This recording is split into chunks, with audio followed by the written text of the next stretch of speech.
Oke, apakah perubahan slide-nya bisa diikuti? Berubah enggak slide-nya nih? Bisa, Pak. Bisa ya.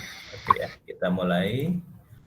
Bismillahirrahmanirrahim. Assalamualaikum warahmatullahi wabarakatuh. Alhamdulillah, puji syukur kehadirat Allah Subhanahu wa taala. Pada kesempatan siang hari ini kita masih diberi nikmat yang begitu banyak sehingga kita masih bisa terus belajar dan terus belajar. Oke, pertemuan pertama ini meskipun dilaksanakan secara daring, semoga nanti bisa paling tidak menambah insight atau paling tidak minimal motivasi di dalam pembelajaran Anda. Oke, dalam perkuliahan pertama ini mungkin yang saya sampaikan adalah terkait pengantar kuliah. Apa itu geometrika? Jadi harapannya Anda bisa memahami apa yang akan Anda pelajari dalam satu semester ke depan. Geometrika adalah bidang ilmu yang mengintegrasikan antara statistika, matematika, dan algoritma untuk menganalisis data kimia yang kompleks. Ya, dari definisinya saja ini mungkin sudah tidak menyenangkan ya. Pasti ini mata kuliah yang agak sedikit ya perlu effort, ya, perlu kerja keras. Karena Anda tidak hanya dituntut untuk memahami aspek statistikanya, tapi juga ada matematika dan algoritma. Algoritma ini mungkin kalau saya boleh sederhanakan ya kemampuan penggunaan IT ya, computer science lah kira-kira begitu. Mungkin nanti bisa dibantu dengan Google Colabs, coding, dan sebagainya. Untuk apa? Untuk menganalisis data kimia yang kompleks. Jadi kita di kimia memerlukan matematika, statistika, dan programming. Dalam hal ini adalah algoritmanya yang diperlukan untuk memecahkan kebuntuan di dalam analisis data kimia yang begitu kompleks. Contoh data kimia yang kompleks misalkan adalah spektra FTIR, kemudian GC-MS, HPLC, kemudian UV-Vis, belum lagi data-data analit yang tercampur di dalam matriks yang kompleks, yang manakala ketika kita melakukan analisis kimia, kita memerlukan sebuah analit yang dapat diidentifikasi. Namun demikian, seringkali karena kompleksitas matriks di mana analit itu berada, seringkali menghalangi atau menutupi spektra dari analit yang kita mau analisis. Karena itu, tujuan dari geometrika ini adalah mengekstrak informasi penting dari data besar dan kompleks. Kita ingin mendapatkan informasi data-data yang tersembunyi, yang ingin kita ketahui begitu banyak, padahal yang begitu kompleks karena campurannya banyak. Yang kedua, data atau informasi yang kita ekstrak tadi gunanya untuk apa? Ya tentunya adalah untuk mengambil keputusan. Tapi pengambilan keputusan ini tidak berdasarkan atas feeling atau perasaan, like and dislike, tetapi basisnya adalah data. Jadi penting untuk mengambil keputusan berdasarkan atas fakta yang didukung oleh data. Kira-kira begitu. Nah, apa ruang lingkup geometrika? Ya, nanti bisa Anda, sebenarnya tidak cuma ini ya, ada begitu banyak. Tapi secara garis besar kita batasi lingkup pembelajaran kita pada sebagian kecil ilmu statistika, matematika pemodelan, kemudian algoritma dan juga coding sedikit ya, pemrograman. Nah, apa saja penggunaannya? Yang pertama adalah untuk melakukan uji beda atau uji signifikansi, mengidentifikasi perbedaan dalam data. Misal, apakah suatu katalis,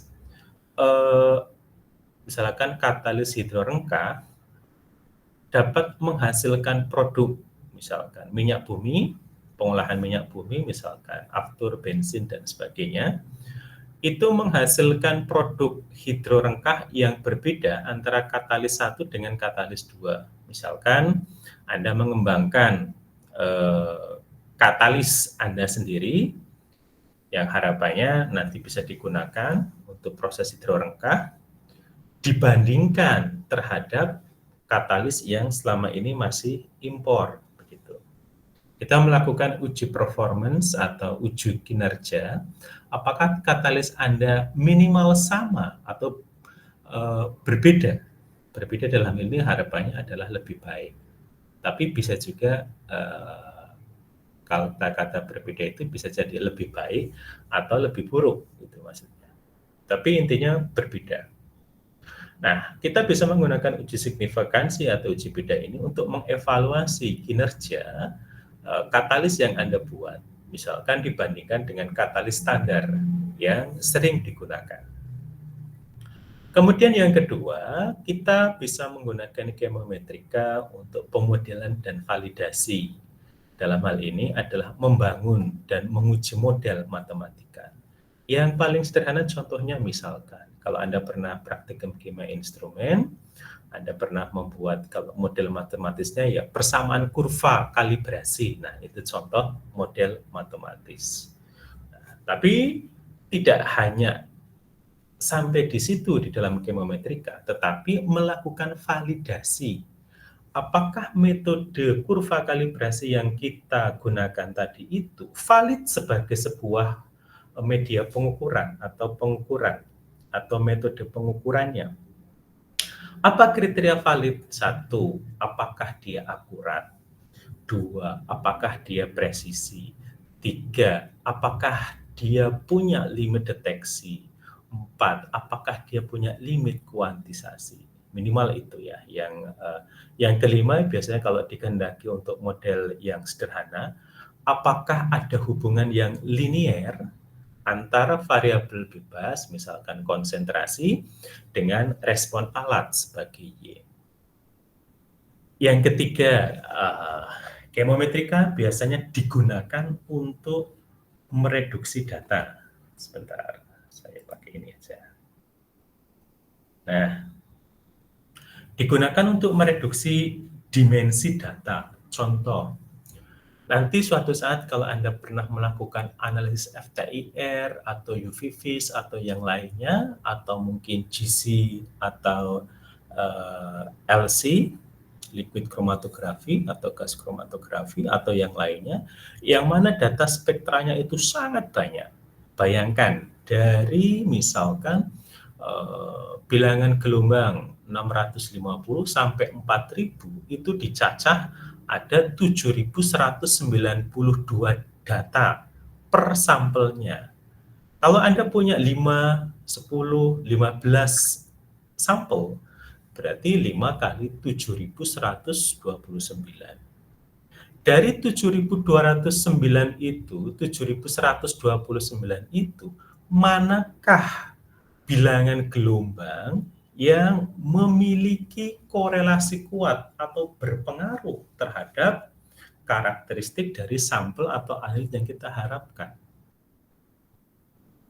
Jadi saking banyaknya itu, maka kita perlu mereduksi data, mereduksi dimensinya, supaya sekian banyak data itu bisa diwakili oleh sedikit data. Gitu.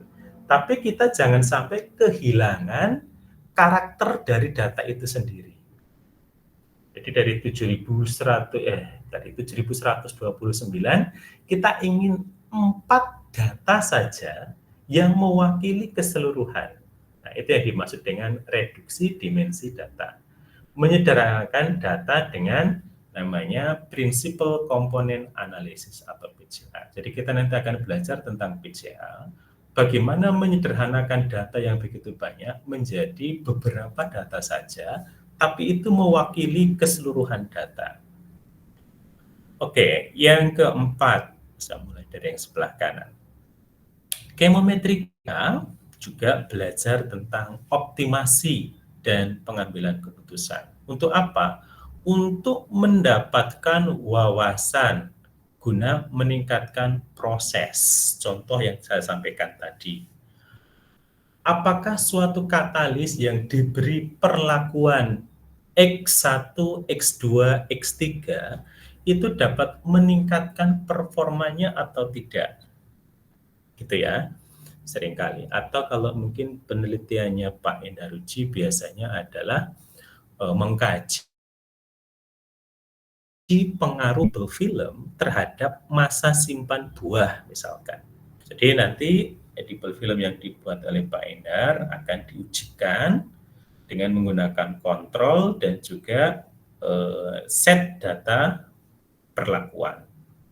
Nanti dihitung yang kontrol misalkan tidak diberi perlakuan, dia bisa tahan berapa hari, kemudian edible film yang divariasi misalkan bisa tahan berapa hari. Untuk apa? Untuk mengambil keputusan apakah ada pengaruh misalkan penambahan antibakteri, misalkan antibakteri yang alami atau antibakteri yang dari logam, misalkan zinc oxide terhadap karakteristik edible film yang dibuat. Dan apakah juga dia bisa meningkatkan masa simpan dari buah-buahan yang dilapisi dengan edible film itu tadi. Nah, di sini ya optimasi. Aspek yang lain adalah chemometrika juga dapat digunakan untuk pengelompokan atau klasifikasi. Yakni kita mengelompokkan data menggunakan metode terawasi atau supervised dan metode tidak terawasi atau unsupervised. Maksudnya apa? Maksudnya suatu saat kita akan punya data yang kita tidak tahu bagaimana cara mengelompokkannya. Misal, saya punya lemak babi, lemak sapi, kemudian punya minyak bekatul, minyak kelapa, minyak apalagi cengkeh, minyak apalagi gitu ya. Saya ingin mengklasifikasikan, tapi saya belum tahu apa dasar klasifikasinya. Saya tidak punya bayangan. Ini nanti bagaimana cara pengelompokannya. Artinya, dengan chemometrika, kita akan mengelompokkannya dengan cara kita tidak tahu bagaimana nanti pengelompokannya. Artinya namanya unsupervised atau tidak terawasi.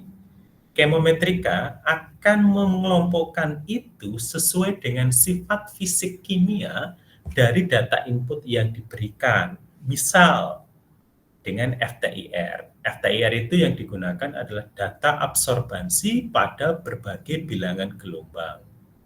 Apakah dengan data absorbansi pada berbagai bilangan gelombang kita bisa mengelompokkan minyak babi apakah satu kelompok dengan ayam, satu kelompok dengan sapi atau tidak?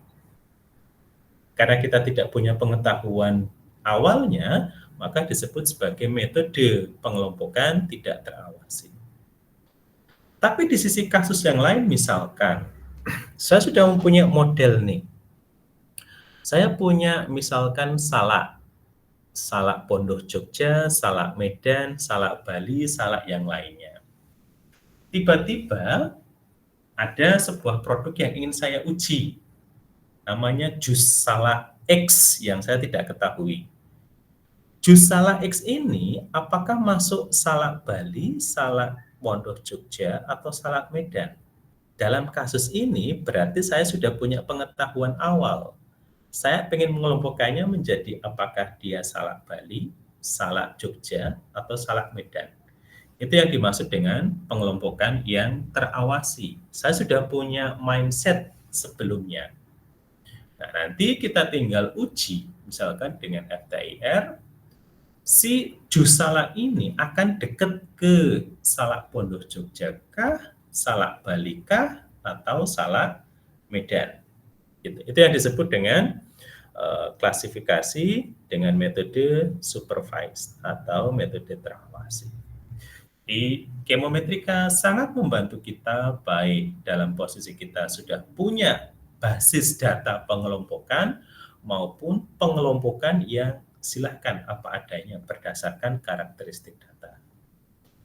Yang terakhir, chemometrika juga dapat digunakan untuk analisis multivariat. Maksudnya, bisa digunakan untuk mengolah banyak variabel secara simultan.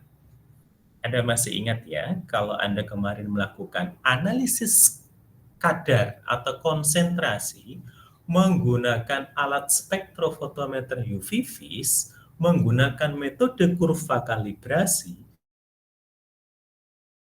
menggunakan satu data absorbansi pada panjang gelombang maksimal.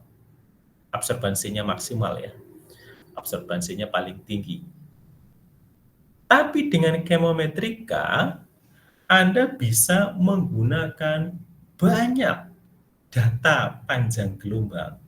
Misal, kalau kita menggunakan FTIR, berarti kan kita punya banyak data absorbansi pada berbagai panjang gelombang. Dan kita tidak bisa menentukan mana lambda max-nya. Penggunaan lambda max yang tunggal tadi sebenarnya punya potensi kesalahan. Kenapa? Karena banyak senyawa-senyawa yang memiliki lambda max pada panjang gelombang yang berdekatan. Misalkan protein. Protein kan ada macam-macam, ada albumin, ada triptofan, dan sebagainya. Kalau dia diukur, maka dia akan berada pada lambda max yang berdekatan. Karena berdekatan ini, maka biasanya kemudian kemungkinan kesalahannya akan besar. Selektivitasnya semakin kecil. Karena itu diperlukan reagen khusus untuk membedakan supaya nanti bergeser absorbansinya dari panjang gelombang semula ke panjang gelombang yang lebih tinggi atau lebih rendah dari semulanya. Sehingga dapat dibedakan. Tapi dengan chemometrika Anda bisa melakukan analisis itu secara lebih selektif tanpa harus menggunakan reagen. Gitu ya. Jadi kenapa chemometrika disukai? Ya mungkin secara matematikanya memang agak ribet ya. Tetapi secara praktisnya itu mempermudah analis untuk bagaimana mempreparasi sampel, tidak perlu menggunakan reagen, tidak perlu preparasi yang rumit dan sebagainya, dan hasilnya bisa akurat. Oke, next. Apa saja penggunaan chemometrika? Kalau tadi ruang lingkup ya yang akan kita bahas. Jadi chemometrika itu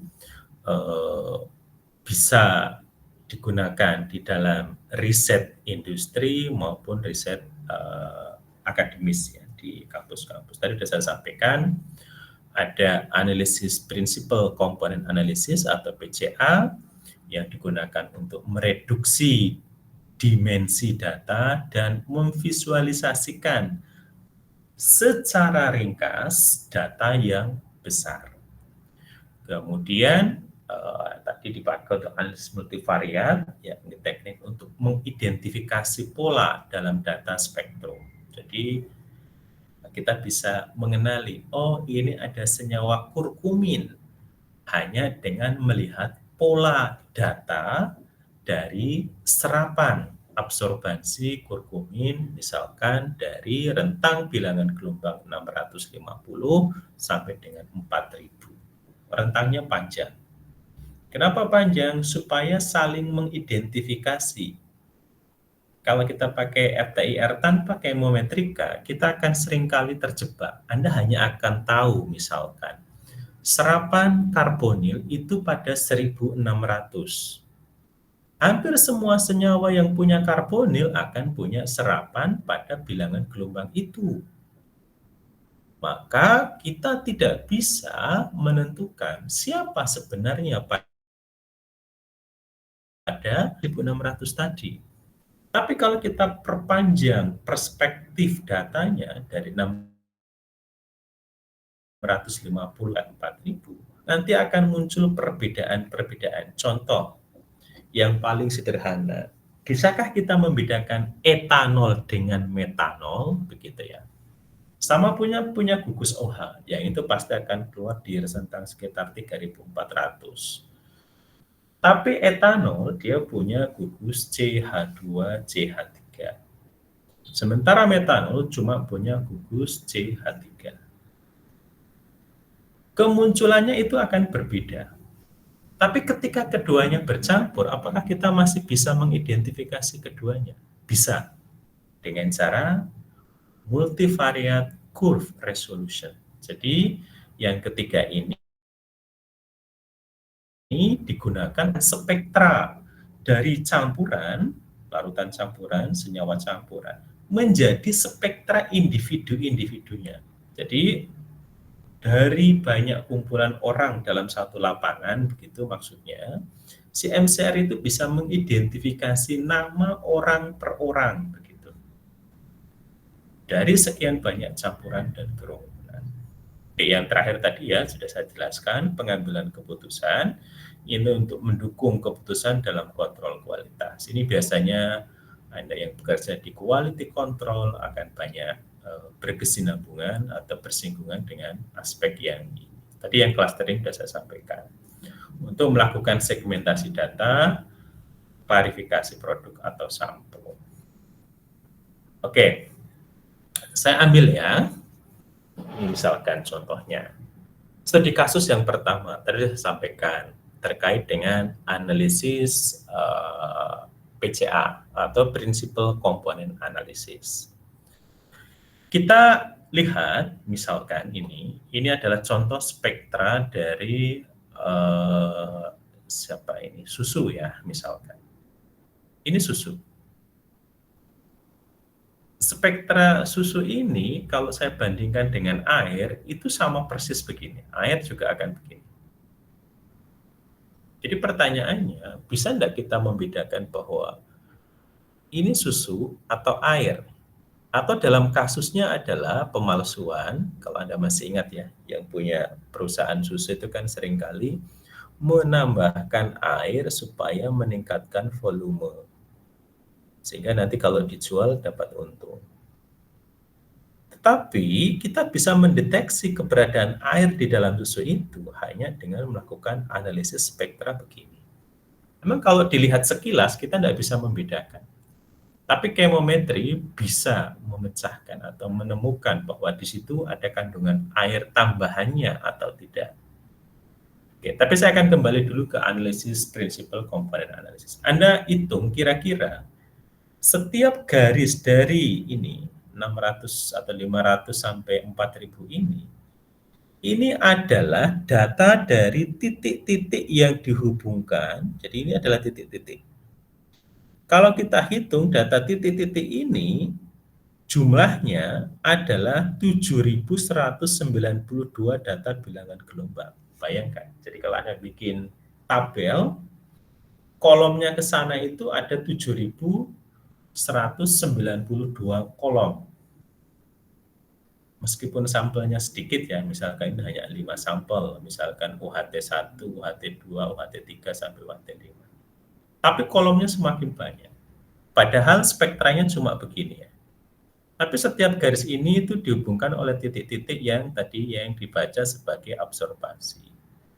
Nah, kalau datanya banyak begini, tentu kita akan kesulitan untuk menganalisis. Misalkan, kita kepengen tahu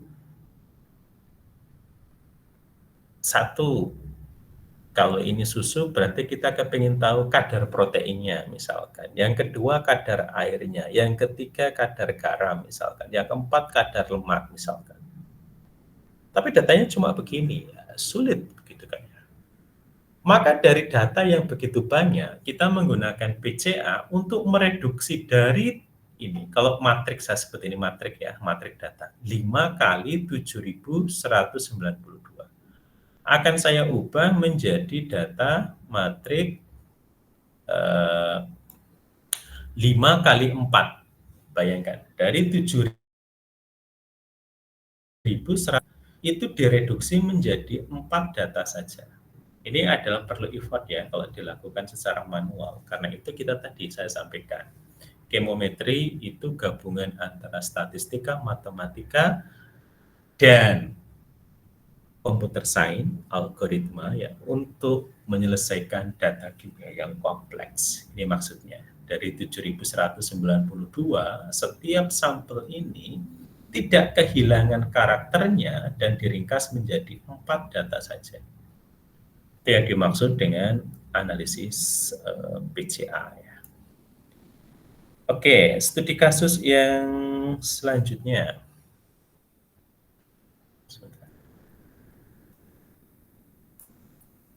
Nah, tadi chemometry dapat digunakan untuk analisis multivariat. Iya, itu yang dimaksud dengan multivariat ya. Pak, ini kalau kita kepingin menentukan, ini susu, ini set susu sampel, saya akan coba membuat kurva kalibrasi, tetapi menggunakan data dari 7.129 data absorbansi. Kalau Anda menggunakan spektrofotometri kan cuma pakai ini toh ya. Tapi kalau ini data FTIR tidak bisa. Kenapa? Karena 3.400 ini adalah serapan dari gugus hidroksi OH, yang OH itu bisa air, bisa etanol, bisa yang lainnya. Sehingga tidak bisa mewakili lemak, padatan, protein, laktosa, garam, dan air. Ini OH. Ya ini bisa mewakili air saja, gitu. Tapi tidak bisa mewakili misalkan lemak dan sebagainya. Kalau lemak berarti ke sana harus dibaca juga. Gitu. Nah, sekarang pertanyaan kita adalah, kalau saya harus mengkaji bagaimana kadar lemak, padatan non-lemak, seperti ini juga Pak skim ya, kalau dalam istilah santen itu blodo. Kemudian berapa kadar protein, laktosa, garam, dan air? Kalau saya punya data seperti ini.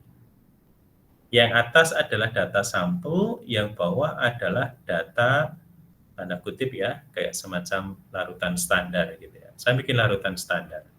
Saya punya data yang bawah ini, tipikalnya begini. Kemudian ada sampel begini. Pertanyaannya, berapakah kadar sampel ini untuk parameter lemak, padatan lemak, protein, laktosa, garam, dan airnya? Kalau saya punya larutan standar bawahnya seperti ini. Itu yang dimaksud dengan analisis multivariat. Jadi multivariat itu maksudnya variabelnya banyak. Kalau selama ini kan Anda hanya menghadapi absorbansi versus konsentrasi versus satu data absorbansi. Kalau sekarang Anda berhadapan dengan konsentrasinya banyak, ada 1, 2, 3, 4, 5, 6, 7, versus dengan data absorbansi dari 7.129 data. Gitu. Nah, sehingga dengan menggunakan analisis multivariat dibantu dengan tadi ya, PCA tadi, ya dari 7.129 sekarang datanya saya ringkas menjadi 4. Jadi 7.129 tadi diwakili oleh 4 data, namanya PC1, PC2, PC3, PC4. Nah, dari data inilah kemudian kita mencoba mengecek ada enggak hubungan antara konsentrasi lemak ini dengan PC1, PC2, PC3, PC4. Begitu juga parameter-parameter yang lain. Ada enggak korelasi antara air dengan PC1, PC2, PC3, PC4? Gitu ya cara ininya. Nah, nanti kalau sudah ada, kita bikin model. Sehingga tadi chemometry, salah satu penggunanya adalah membuat model. Kemudian dari model itu, kita ujikan pada sampel uji. Apakah dia bekerja dengan baik? Salah satu sampel uji, kita uji untuk menguji akurasinya. Sehingga sampel uji ini kita ketahui. Harusnya yang baca itu 1, mg per liter misalkan. Apakah nanti hasilnya ketemu segini atau tidak? Kalau kita masukkan ke persamaan yang ada di atas ini. Jadi kita nanti akan belajar bagaimana membuat persamaan dari data yang begitu banyak. Nah, gini ya. Analisis variansinya ini kemudian model regresinya ini, kemudian R square-nya ini dapat 99,95, artinya dia cukup linear ya. Kemudian koefisien persamanya adalah ini. Oh, ternyata dari PC1, PC2, PC3, PC4 yang berkontribusi, ya, ini datanya di sini, yang berkontribusi atau terkait secara langsung atau signifikan terhadap kadar lemak itu adalah PC4-nya. Bayangkan ya tadi ya, dari 7.129 diringkas jadi 4, jadi dari 4 itu ternyata hanya satu, yakni PC4 yang berkontribusi terhadap si lemaknya ini tadi. Ini tadi ya, nilai p-value-nya semakin kecil semakin baik. Ini nilai R square-nya, artinya kelinierannya juga semakin baik. Ini persamaannya ya, bahwa untuk kadar lemak, fat adalah ini, konstanta, minus 7,5130, ditambah dengan ini, koefisien dari parameter PC4, 150, dikali dengan nilai PC4-nya ini tadi. PC4-nya itu tadi, yang di atas adalah ini ya, ini. Ini 0,06336 untuk sampelnya. Sehingga nanti apakah ketemu 1,6, begitu kan maksudnya. Setelah diuji, maka ketemu menggunakan persamaan ini. Ketemunya hasil perhitungan adalah 1,565. Padahal harusnya 1,6. Itu namanya pengukuran manusia tidak ada yang tepat persis begitu ya. Sehingga persen recovery-nya adalah nilai hasil yang diperoleh dibagi dengan nilai yang sebenarnya kali 100%, dapat 97,84%. Artinya apa? Bahwa analisis multivariat ini masuk kategori akurat.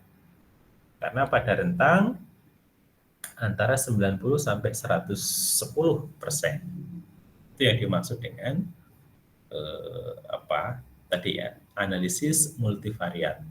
Dari variabel yang banyak dikecilkan sehingga kita mendapatkan variabel yang betul-betul berpengaruh pada analit yang kita harapkan. Oke, studi kasus yang ketiga, penggunaan chemometrika untuk mengidentifikasi campuran. Contoh, ini risetnya Bu Maya. Bu Maya punya campuran antara Congo Red dan methylene blue. Ini ceritanya mau melakukan degradasi zat warna dari limbah tekstil, kira-kira begitu.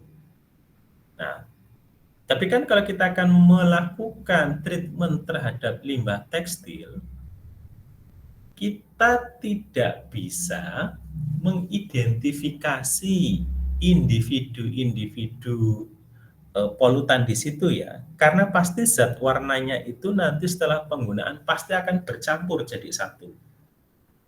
Contoh, Congo Red adalah zat warna yang berwarna merah. Methylene blue zat warna yang berwarna biru.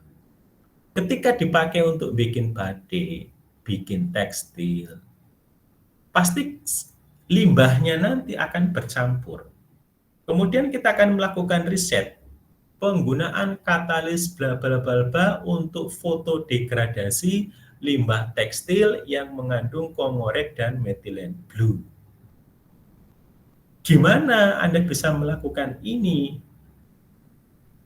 Sementara sampelnya itu sudah bercampur baur. Tidak bisa Anda menggunakan metode spektrofotometri UV vis pada panjang gelombang tunggal. Kasusnya nanti akan seperti ini. Ini mengandung Congo Red, campuran Congo Red dan juga methylene blue. Yang lain juga sama yang bawah ini. Anda bisa perhatikan. Lalu Anda akan milih panjang gelombang berapa? Apakah ini? Apakah yang di sini? Ataukah yang di sini?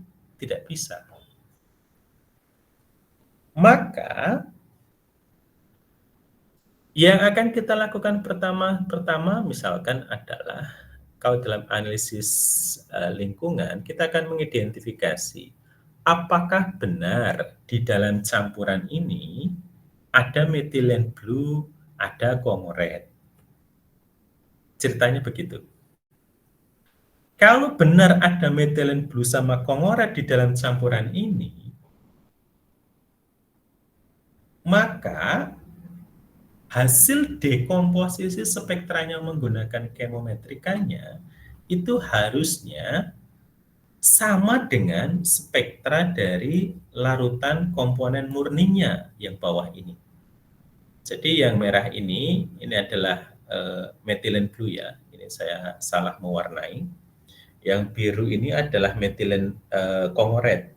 Yang ini kongoret. Yang metilen blue yang merah ini. Kalau hasil dekomposisi MCR dari kemometrika itu berhasil mengidentifikasi komponen-komponen individu campuran yang tidak jelas begini, maka mestinya dia akan menghasilkan spektra yang mirip dengan spektra larutan murninya. Yang merah ini adalah larutan metilen blue murni. Yang biru adalah larutan kongoret murni. Yang sebelah kanan ini adalah spektra dari campurannya. Kalau ini didekomposisi, maka dia akan menghasilkan yang ini. Kita bandingkan, oh ternyata sama ini. Oh berarti di dalam sampel limbah yang kita analisis ini, ada kongoret dan ada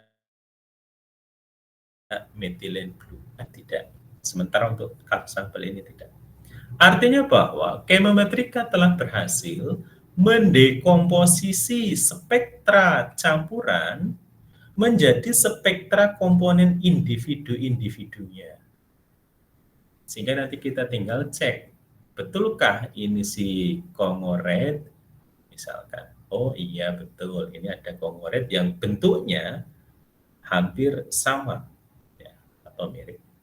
Betulkah ada metilen blue? Kita tinggal cek aja. Oh ya, ada metilen blue. Bentuknya juga mirip.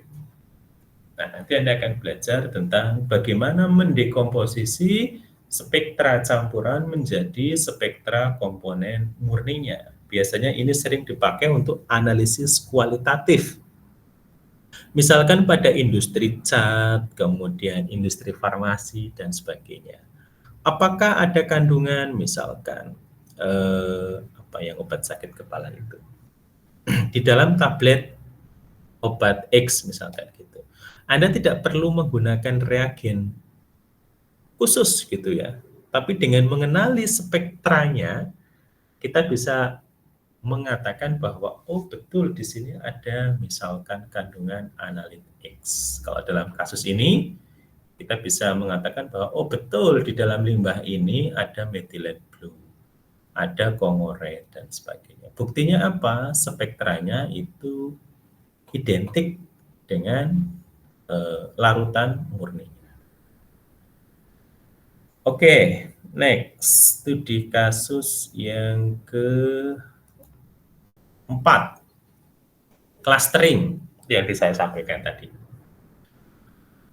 Saya tidak tahu, saya akan mengelompokkan jenis-jenis minyak. Minyak babi, minyak sapi, ayam, kambing, ikan kod, canola, jagung, zaitun, biji anggur, sawit, pumpkin itu biji bunga matahari, dari dedak, wijen, kedelai, walnut, bunga merah, dan dari minyak kelapa. Saya kepingin mengelompokkan mereka, tetapi saya tidak punya pengetahuan awal. Kira-kira nanti babi itu akan mirip atau satu kelompok dengan siapa? Ceritanya itu begitu. Saya belum punya pengetahuan awal tentang bagaimana mereka nanti akan dikelompokkan.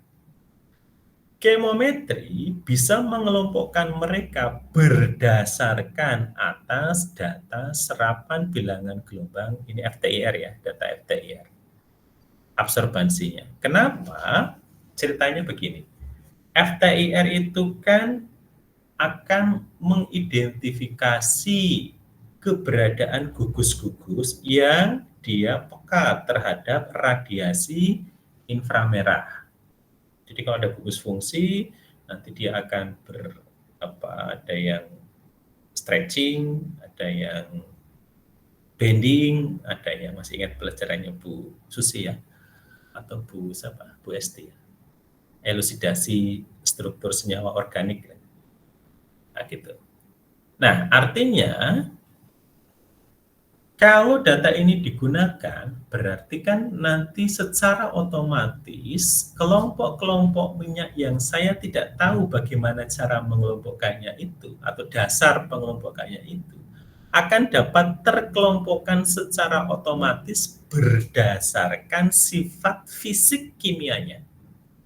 Tersebut sebagai fisik kimia karena tadi ya, gugus fungsi tadi kan ada hubungannya dengan struktur kimia.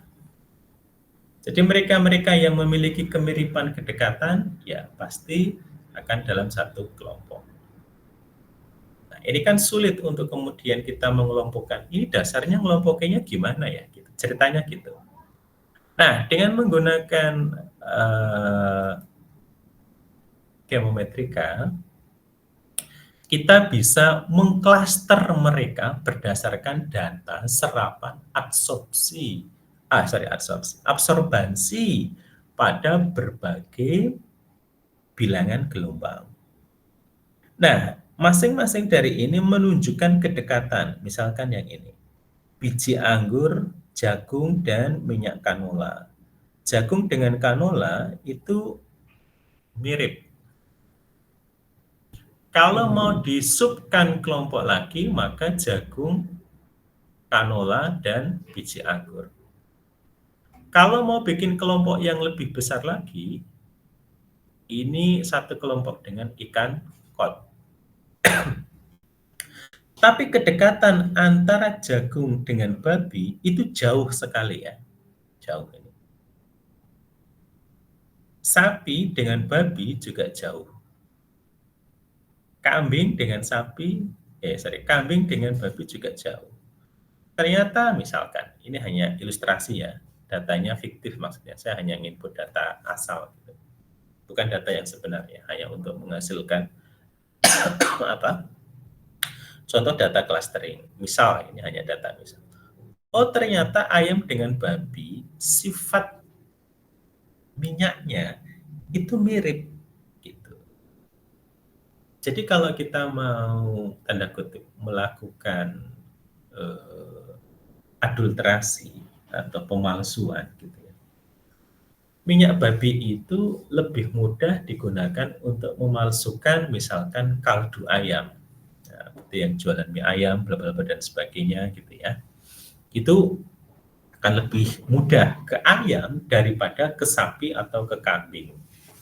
Kenapa? Karena sifat fisik kimianya tadi itu lebih dekat kepada ayam. Tapi pengelompokan ini kan adalah pengelompokan yang awalnya saya belum tahu. Saya baru tahu ketika dia sudah dikelompokkan oleh chemometrika menghasilkan begini. Artinya saya baru, oh ternyata sifat fisik kimia dari ayam dan babi itu mirip. Dari situlah yang kemudian kita dapatkan informasi. Sehingga kita bisa melanjutkan riset berikutnya. Oh, kalau mereka memiliki kemiripan, berarti konsekuensinya apa? Dampaknya apa? Apa yang bisa dikaji dari kemiripan-kemiripan itu, misalnya. Oke, next. Studi kasus yang kelima. Anda akan belajar tentang decision making atau pengambilan keputusan. Misal, di suatu daerah atau kita melakukan percobaan, sebuah dinas pertanian melakukan percobaan, yakni menanam varietas tanaman padi V1, V2, dan V3 menggunakan pupuk P1, P2, P3, P4. Kemudian diperoleh hasil panen dalam satuan ton seperti pada tabel berikut. Pertanyaannya, kan ini ceritanya mau mengkaji jualan pupuk kah atau jualan varietas tanaman padi? Asumsikan kita akan jualan pupuk. Pupuk P1, P2, P3, P4. Pertanyaannya di sini dari data yang kita peroleh dari hasil panen menggunakan pupuk P1, P2, P3, P4, varietas V1, V2, V3. Pertanyaannya adalah, apakah ada pengaruh menggunakan jenis pupuk yang berbeda terhadap hasil panen? Nah, kenapa ini disebut decision making ya? Tentu karena kita nanti akan mengambil keputusan. Oh, ternyata sama saja tuh pakai P1, P2, P3, P4 enggak ngaruh kok. Artinya keputusan yang akan kita ambil adalah tidak ada masalah mau pakai pupuk apapun. Kita beli pupuk yang paling murah. Karena toh hasilnya juga sama saja. Gitu ceritanya. Asumsinya. Atau pertanyaan yang kedua, apakah ada pengaruh dari varietas tanaman terhadap hasil panen? Anda sering mendengar ada varietas tanaman padi gugu, C4, kemudian rojo lele, mendik wangi, dan sebagainya. Itu varietas ya. Apakah varietas-varietas tanaman tadi itu mempengaruhi atau dipengaruhi mempengaruhi terhadap hasil panen padinya? Itu pertanyaan yang kedua yang harus dijawab. Pertanyaan yang ketiga adalah, apakah ada interaksi? Oh, kalau saya pakai P1 cocoknya pakai varietas tanaman 1. Atau kalau saya pakai pupuk 4 cocoknya pakai varietas 3. Apakah ada interaksi atau hubungan antara jenis pupuk dan varietas tanaman padi untuk mendapatkan hasil panen yang lebih banyak? Pertanyaan-pertanyaan ini harus dipecahkan dan harus dicari jawabannya. Salah satu solusinya adalah menggunakan pendekatan statistika. Dalam hal ini adalah analisis of variance atau ANOVA ya, atau statistika. Oke. Sampai di sini ada pertanyaan, kurang lebih itu beberapa bagian atau poin-poin yang akan kita pelajari selama 1 semester ke depan. Sebelum kita melakukan kontrak belajar. Oke, sebelum kita kontrak belajar, apakah ada yang ingin disampaikan atau ingin ditanyakan? Apakah bisa dipahami tentang apa objek dari pembelajaran kita selama 1 semester ke depan? Apakah saya terputus? Kalau terputus nanti saya ini ya, lewat WA. Semoga tidak terputus. Oke, kontrak belajar kita tadi sudah saya sampaikan terkait dengan pengantar mata kuliahnya akan bentuknya seperti apa, begitu ya. Yang pertama yang perlu saya sampaikan ini, mata kuliah kemometrika itu seperti apa sih? Gitu, jadi saya sampaikan di sini, saya ulangi, review sedikit. Ini adalah mata kuliah dasar, jadi pengetahuan dasar. Salah satu pengetahuan yang perlu Anda miliki untuk apa? Untuk mendukung keberhasilan analisis kimia. Komponennya apa? Minimal statistika dan analisis multivariat. Akan lebih baik lagi kalau dipadu-padankan dengan algoritma atau computer science. Adapun capaian pembelajaran yang diharapkan pada mata kuliah ini adalah Anda memiliki kemampuan untuk menyusun desain riset. Ya, Anda sudah tahu ya, kira-kira Anda mau riset seperti apa, berapa data banyak yang diperlukan sesuai dengan tujuan dari penelitian. Yang kedua, Anda mampu mengelola dan menganalisis data dengan pendekatan berpikir logis, kritis, sistem tanggung jawab dalam proses pengambilan keputusan berdasarkan analisis risiko dan peluang berbasis data. Kemudian untuk capaian pembelajaran mata kuliahnya, ya ini tadi ya, Anda bisa menampilkan dan menyajikan data, ini ya, memilih, meringkas, menyajikan data sesuai kaidah statistika deskriptif. Jadi harapannya nanti ketika tugas akhir, Anda bisa meringkas data dan menyajikan data secara kompak ya. Kompak itu artinya ringkas, namun informatif, tidak kehilangan esensi dari informasi yang diharapkan. Yang kedua, eh, Anda dapat memilih dan menggunakan berbagai jenis uji kebermaknaan dalam analisis kimia. Nanti pakai uji beda, uji T, ANOVA, dan sebagainya. Yang ketiga, Anda mampu untuk memilih dan menggunakan berbagai model kalibrasi. Jadi ada kalibrasi terbalik, ya, ada kalibrasi normal seperti yang Anda pakai di kurva kalibrasi. Yang keempat adalah Anda mampu memilih dan menggunakan berbagai jenis uji statistika, baik yang parametrik maupun yang non-parametrik. Yang selanjutnya, Anda bisa memilih dan menggunakan berbagai teknik kemometrika, analisis multivariat, untuk mendukung keberhasilan analisis kimia.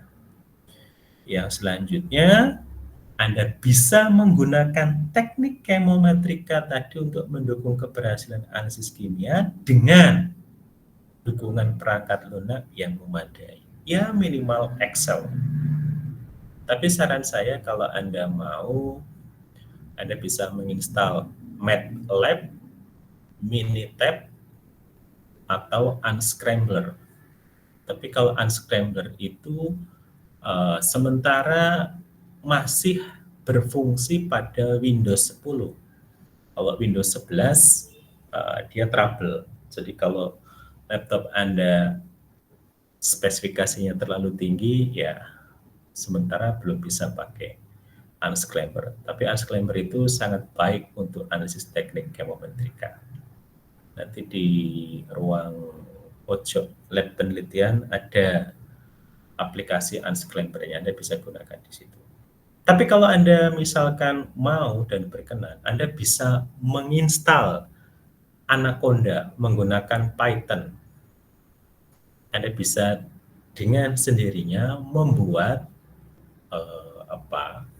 software aplikasi untuk kemometrika sendiri. Anda bisa melakukan analisis PCA, analisis MCR, dan sebagainya menggunakan Python. Perangkat-perangkatnya ada. Tapi kelemahannya salah satunya ya, kita merangkai sendiri. Karena kita merangkai sendiri kadang-kala kalau yang belum familiar, itu sering kepleset-kepleset. Maksudnya ada bagian yang tidak jalan gitu. Tapi tidak apa-apa untuk latihan. Lama-kelamaan juga nanti akan berhasil. Yang terakhir adalah Anda mampu untuk mengambil keputusan berdasarkan informasi analisis resiko dan peluang berdasarkan dari data tadi yang disampaikan. Oke, next pokok bahasanya kita akan berbicara tentang pokok ini ya. Salah ini ya, saya salah ngetik ini, belum dihapus. Intinya kita akan bicara tentang statistika deskriptif dan statistika inferensial, elemen-elemen statistika, kesalahan dalam analisis kuantitatif, perangkat lunak uji statistika dan kemometrikanya, distribusi normal, bla bla bla sampai dengan analisis multivariat. Tapi satu yang penting di sini mungkin kalau Anda ini saya harapkan Anda familiar juga dengan Google Colabs ya. Kalau enggak, ya tadi Anaconda. Referensinya nanti insya Allah saya kirim di grup masing-masing. Ada 3 buku yang saya kira juga sangat penting. Yang pertama bukunya Miller and Miller, yang kedua bukunya Iman Mullins, yang ketiga Paul Gremlin. Ini yang menurut saya yang enak dibaca ya yang ketiga. Kalau yang pertama itu pemahaman dasar, enak juga dibaca. Oke, kemudian, oh ya, penilaian belum ya. Oke, penilaiannya nanti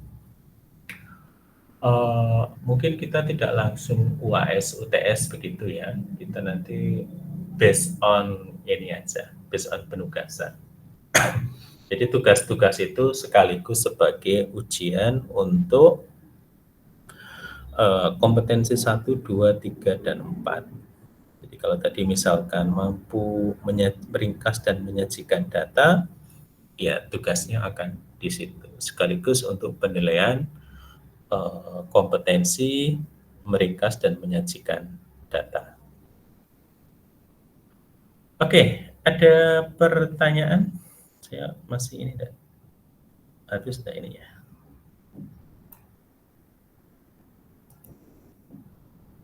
Sebentar, saya hapus. Ada yang mau disampaikan? Saya kira itu yang bisa saya sampaikan di perkuliahan pertama. Untuk selanjutnya Anda coba ke ini ya. Sebentar, collapse Google. Oh, saya belum share screen ya.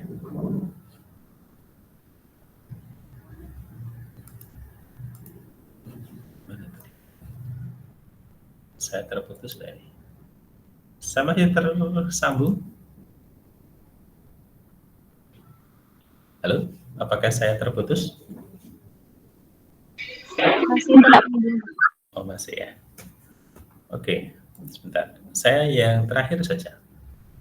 Saya ingin share screen di sini ya. Kalau Anda punya akun Google, biasanya Anda secara otomatis akan punya akses terhadap Google Colab ini ya, ketika Anda collapse Google ini. Karena nanti ada bagian-bagian yang akan kita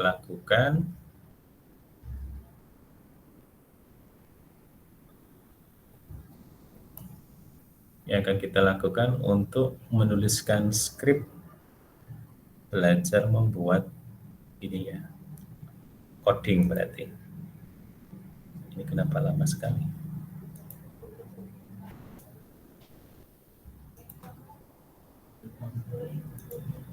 Oh ya, kayak gini ya. Nanti di sini. Nanti di sini Anda akan belajar menuliskan skrip. Tapi kalau misalkan Anda pusing gitu ya, Anda sebenarnya bisa menggunakan Gemini ya. Kayaknya Gemini ya. Oke, di sini Anda bisa tuliskan di sini.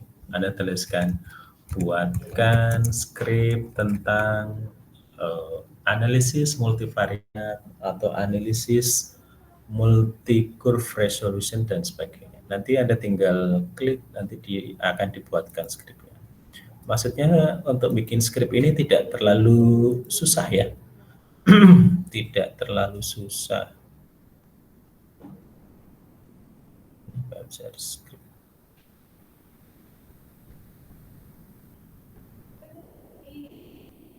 Ini contoh.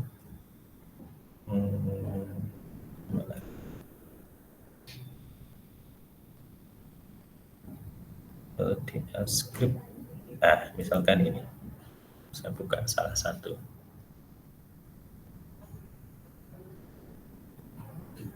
Nah, kita bikinnya juga ini. Ini namanya adalah linear discriminant analysis yang saya sampaikan tadi ya. Saya bikin ini karena dulu ketika mengajarkan ini spek unscramble itu terlalu tinggi. Laptopnya itu masih Windows yang ini ya. Tapi sekarang sudah ketinggalan juga. Jadi saya lakukan di Google Colabs ini. Caranya misalkan Anda tinggal ini ya. Tahu ini dari mana? Anda bisa tanya sama AI ya. Sama AI. Misalkan Anda tanya sama GPT atau Anda tanya sama DeepSeek sebagai programmer, buatkan skrip untuk membuat analisis linear diskriminan. Misalkan menentukan, kalau di sini apa? Saya akan mengecek sampel yang tidak diketahui, unknown sample gitu ya. Mulai dari input data sampai dengan analisisnya begitu. Nanti akan didapatkan. Nanti Anda tinggal klik, dia akan memberikan informasi. Yang pertama, buat skrip ini dulu. Saya pertama potong-potong ini dulu ya, supaya ketika diklik itu nanti ini kalau error itu lebih mudah untuk mendeteksinya. Contoh kalau kasus di sini adalah apa ini?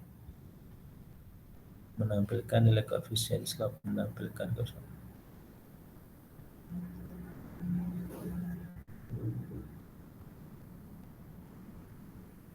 ini sudah, ini diklik, kalau dia diklik misalkan begini, muter tanda centang berarti berhasil. Nah, dia muter, berhasil. Nah, artinya seluruh perangkat yang kita butuhkan untuk melakukan analisis linear diskriminan itu sudah siap di sini. Kita perlu impor ini. Yang selanjutnya adalah kita mengupload filenya ya dari Excel. Misalkan sudah siapkan datanya, maka jangan ini di copy paste jadi begini gitu ya. Nanti ini klik begitu, nanti ini akan muncul pilih file. Nah, tinggal dicari filenya. Gitu ya. Saya lupa filenya ada di mana yang ini. Tapi intinya kalau Anda sudah siapkan file Excel-nya, nanti dia akan cari ini. Ya, sekalian belajar ini ya. Ini error ya karena saya tidak memilih filenya tadi. Tapi di sini adalah sebenarnya latihan untuk mengecek kalau di sini datanya apa ya tadi. Datanya kayaknya jus ya. Jus A, jus B, jus C, jus D gitu ya. Nah, hasil prediksinya setelah diklik itu hasilnya itu ini.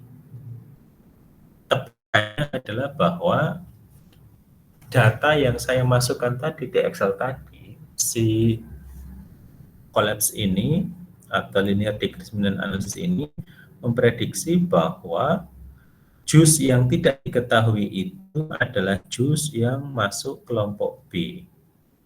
Gitu ya, nilainya itu ini. Kemudian ditampilkan.